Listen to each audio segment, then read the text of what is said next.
Bonjour, moi c'est Edmé, j'ai 27 ans et je suis nomade avec mes 2 chevaux, je voyage vers la Suisse. On a commencé hier avec Marion, une amie que j'ai connue il y a 10 ans, avec nos 3 chevaux, donc moi j'ai 2 juments, elle a une jument et puis elle me suit pendant 5 jours et moi j'en ai à peu près pour 2 mois.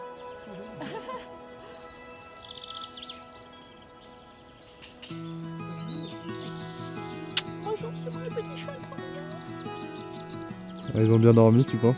Ah bah ils sont bien là.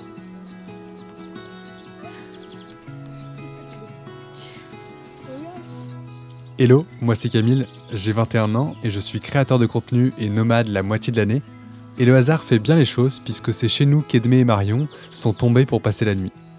Alors j'en ai profité pour réaliser ce format d'interview afin de te le partager ici sur YouTube.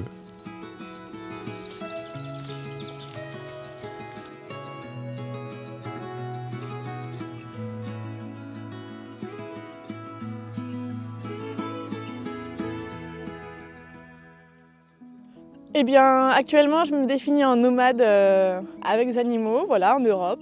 Ça fait 5 ans que je fais ça.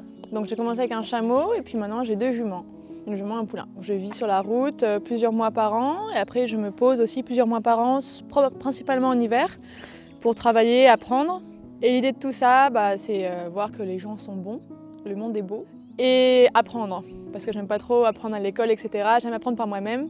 Donc là, c'est vraiment l'idéal, quoi. J'allais te dire, est-ce qu'il y a quelque chose de particulier qui t'a poussé à faire ça ou c'est... Oui, j'ai toujours voulu faire ça, voyager avec un animal, etc. pour vraiment le connaître et passer 24 heures sur 24 avec lui et tout partager ensemble vraiment. Et voilà, voir que les gens sont bons parce que j'ai quand même eu pas mal de problèmes quand j'étais à l'école, etc. de harcèlement. J'étais quand même sûre que les gens sont bons donc il fallait voir ça, quoi. Et après le déclic, ça a été un accident que j'ai eu avec des amis, voilà, face à la mort à 19 ans. On se rend compte qu'on n'a pas vraiment le temps, quoi. Est-ce qu'aujourd'hui tu saisis chaque journée, tu profites, enfin, après 5 ans de voyage, tu arrives à ton objectif, tu le ressens, tu le vis chaque jour? Alors il y a différentes phases de voyage, hein. Il y a le début où tout est extraordinaire et tout. Après, on se rend compte que le voyage, c'est comme la vie de façon générale, il y a des moments cool, des moments pas cool. Je dirais pas que ma vie est plus cool que celle des autres, parce qu'elle est aussi dure que celle des autres finalement. Mais celle qui me convient parce que j'apprends toujours, etc. Et toutes les idées pour lesquelles je suis partie au départ, je peux dire que je les ai plus ou moins réalisées. Je sais que les gens sont bons, je sais que je peux apprendre par moi-même. J'ai pris une grande confiance en moi par rapport à avant. C'est tout ce que je cherchais. Donc j'ai pas fini d'apprendre, mais on est en bonne voie. C'est une sorte de voyage initiatique en fait. Là actuellement, donc j'ai passé 8 mois dans une écurie des spectacles et là je vais partir vers la Suisse, aller chez des gens qui ont des yaks et qui ont une approche de la vie, de la nature des animaux un petit peu spécifique. Voilà, je vais apprendre un petit peu avec eux. Je me déplace avec mes 2 juments, donc une qui a 12 ans, une qui a 1 an et demi, c'était un poulain surprise. Donc voilà, on y va à pied, totalement à pied, moi je marche. Et donc tous les soirs on campe ou alors on demande à l'habitant s'ils n'ont pas un endroit pour nous.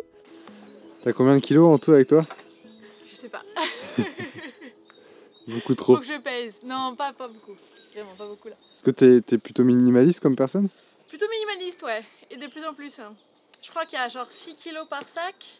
Et j'en ai encore un de 6 kilos par-dessus. Donc ça fait quand même pas beaucoup, quoi. Je pense que la jument en tout, elle doit avoir 25 kilos sur le dos. C'est pas beaucoup. En fait, comment vous êtes rencontrés? Comment t'as rencontré? On s'est rencontrés au lycée il y a 10 ans de ça. Et voilà, on s'est un peu compris parce qu'on était un peu à part, on va dire. Oui. Et après, je l'ai toujours suivi ce qu'elle faisait et tout. Et j'ai toujours trouvé ça fou, l'aventure qu'elle faisait.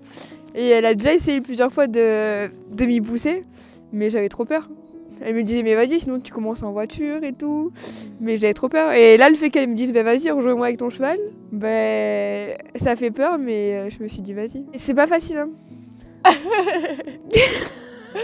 Non, c'est évident, c'est pas facile, mais ça sort très bien. Et c'est très courageux d'avoir sauté dans l'aventure comme ça, vraiment. T'as un passé dans l'équitation? Ouais, mais j'ai toujours été dans les chevaux, aussi du coup. Ma jument, pareil, ça fait 10 ans que je l'ai. Je l'ai eu quand on était au lycée, on était à l'internat. On travaillait dans les chevaux. Du coup, j'ai eu ma jument à ce moment-là. Et elle est là, avec nous. C'est vrai qu'il faudrait qu'elle vienne. Ah, elle a toujours trop l'oreille. Les filles! Elle répond à l'appel, ouais. Viens, mon mari! Bébé! Non, mais là, il y a trop d'herbe. Le cadre est beaucoup trop beau. Échec! Qu'est-ce que t'attends, toi, de cette aventure J'attends que ça me sorte de ma zone de confort parce que j'ai jamais rien fait, on va dire. Et ben là, j'apprends tout. Un peu la découverte et de me pousser moi-même, tu vois. C'est un truc que t'avais en tête depuis un moment, hein. Ouais. Ouais, mais que je pensais jamais faire. Tu sais, c'est comme un truc que tu dis, vas-y, j'ai envie de faire ça, mais au final, tu te lances jamais, tu vois. Parce que ça fait peur et qu'il y a trop de trucs à faire et... Toi, c'est Marie et Lucie. Mon bébé. Bébé, viens là. Qu'est-ce qui t'aurait entre guillemets empêché de te lancer plus tôt? Enfin, qu'est-ce que c'était?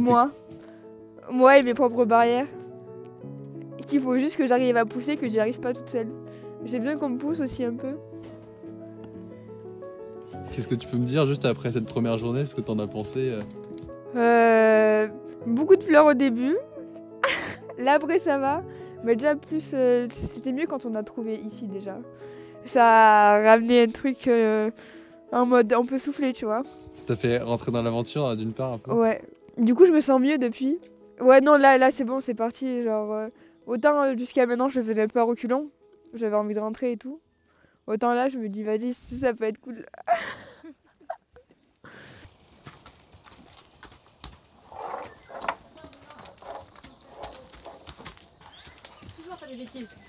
Toujours la bêtise. Tu peux rien laisser. C'est quoi pour toi, Edmé, la particularité de voyager avec un animal? Qu'est-ce qui te pousse à faire ça? Eh bien, comme je disais avant, c'était vraiment pour connaître l'animal à fond, vivre 24 heures sur 24 avec lui, traverser tout ensemble. Je me suis dit que c'était le meilleur moyen de vraiment savoir qui ils sont, quoi. Et après, évidemment, la sympathie. Hein. Les gens sont extrêmement sympathiques quand t'as un animal. Toi, c'est quoi ton lien avec ton animal? Ça fait 10 ans que t'as un cheval. Ouais, bah du coup, c'est mon bébé. Genre, c'est trop bien qu'elle soit là, de tout faire avec et tout. Je pensais pas, déjà en plus, elle est super calme. Je pensais pas qu'elle serait comme ça. C'est un défi pour ton animal aussi, tu penses, de partir? Oui, parce que bah, autant elle que moi, on n'a jamais trop rien fait, tu vois. Elle, dès qu'elle voulait pas faire un truc, j'étais là, oh non, peu cher, c'est mon bébé. Du coup, j'arrête tout. Donc, autant l'une que moi, on n'est pas sportive et ni on n'est jamais sorti de chez nous. Hier, avec les vaches, c'était à voir. On découvre la vie toutes les deux. C'est beau? Ouais. Mais la vraie vie, du coup. Et c'est quoi pour toi la vraie vie? Ben, c'est la nature au final. C'est la rencontre des gens et tout, genre du pays, même si de base, genre je suis pas du tout comme ça, au final je sais que c'est ça, tu vois. C'est un peu contradictoire ce que je dis, parce que de base je suis pas du tout comme ça, mais ça me montre que c'est ça. C'est un peu bizarre à expliquer. Alors tu te révèles peut-être un peu? Ouais. C'est une révélation, ouais. Ça va être quoi peut-être est-ce qu'il y a des défis envisageables sur un périple comme ça, toi qui en as fait déjà depuis quelques années? Est-ce que tu sais à des choses auxquelles tu vas te confronter, même si tu sais pas quand ça va arriver, des choses comme ça? Là, je pense pas qu'il y ait des défis que j'ai pas déjà expérimentés, ou alors des petits trucs, des détails, des trucs comme ça. Par contre, là, mon défi, c'est apprendre à être plus calme dans le voyage et ne pas laisser l'adrénaline me tenir tout le temps. Parce qu'en fait, après, quand j'arrive, je suis épuisée pendant 1 mois, 2 mois. Et là, j'aimerais arriver tous les jours à me reposer et vraiment à me poser dans le voyage. Et ça, c'est un truc, pour l'instant, j'ai jamais réussi à faire. Marion, t'attends quoi d'Edmé, entre guillemets, qu'elle me guide. Bon, c'est vrai que je me repose un peu sur elle, c'est vrai, du coup. Mais ouais, moi, c'est la peur, quoi. D'une part, tu serais pas partie si Edmé t'avait pas... Ah non, je serais jamais partie toute seule, non. Déjà là, elle m'a proposé de partir plus longtemps, elle croyait qu'après j'allais continuer la route toute seule avec mon cheval. Je fais non mais... non, pas pour moi. Pas pour l'instant. Oh mon bébé. Et Edmé, ce serait quoi ton conseil pour tous les nomades qui voyagent avec des animaux en véhicule aménagé, tout comme ça? C'est quoi ton conseil de l'aventurier et du voyageur? Déjà, juste, je répondrai à l'inverse de la question que tu as posée à Marion. Qu'est-ce qu'elle m'apporte? La chance de pouvoir transmettre ce que j'ai appris. Et finalement, on dit que on est élève, et après on est professeur, et après on a compris. Et là, c'est une chance pour moi, du coup, de tout détailler, d'être patiente, voilà.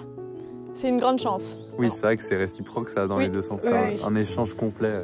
Complet. Et sinon, les conseils, il n'y en a pas vraiment. On sait tous que le premier pas est difficile. Plus que difficile. Alors qu'en fait, après, c'est facile. Simplement, le premier pas, ça paraît monstrueux. Et même après des années de voyage, enfin les 2 premières années où je repartais après une pause, j'avais les mêmes peurs et le même stress. Maintenant, c'est bon, c'est passé. Mais c'est un truc bien vraiment ancré entre la vie classique et la vie nomade.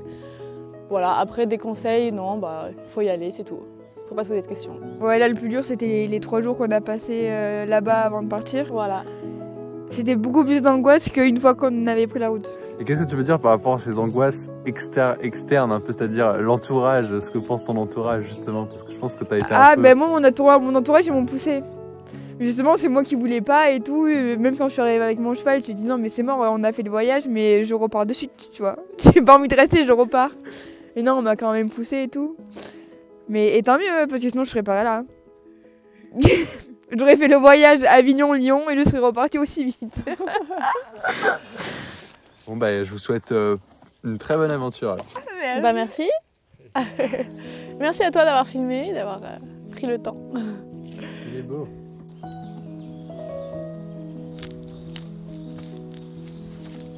Des carottes aussi.